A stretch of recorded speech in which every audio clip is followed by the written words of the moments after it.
ദേശീയോദ്യാനത്തിന് കിഴക്കുഭാഗം. ഡാമിലെ ജലാശയങ്ങൾക്കപ്പുറത്ത് പ്രകൃതി കാഴ്ചാവിസ്മയമൊരുക്കുന്ന ഒരു നാടുണ്ട്. സഞ്ചാരികളുടെ സ്വന്തം കവ. പശ്ചിമഘട്ടത്തിനും നഗരത്തിനുമിടയിലെ പച്ചപ്പ് നിറഞ്ഞ ഭൂപ്രദേശം. മലനിരകളിലൂടെ മഴമേഘങ്ങൾ താഴ്ന്നു പറക്കും. സഞ്ചാരികളെ അതിശയിപ്പിച്ചുകൊണ്ടിരിക്കുന്ന മണ്ണ്. ദൂരെ വെള്ളത്തിൽ ഉയർന്നു നിൽക്കുന്ന കരിമ്പനകളാണ് കവയുടെ സൗന്ദര്യം.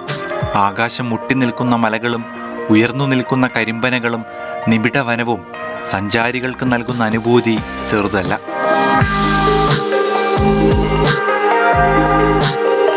കഞ്ചിക്കോട് റോഡിൽ നിന്ന് ആനക്കൽ റോഡിലേക്ക് തിരിഞ്ഞാൽ കവയിലെത്താം. പലയിടങ്ങളിലായി മൈലുകൾ പാതയോരത്ത് തീറ്റ തേടി നടക്കും. മലയോര കൃഷിക്കൊപ്പം കന്നുകാലി വളർത്തലും ക്ഷീര ഉൽപാദനവും സുലഭമാണ് കവയിൽ. സൂര്യവെളിച്ചത്തിൽ ജലാശയം ചുവന്നു കിടക്കും. അന്തരീക്ഷം മുഴുവൻ സിന്ദൂര നിറമാകും. സമയം വൈകുന്തോറും മഞ്ഞ് മൂടിക്കൊണ്ടിരിക്കും.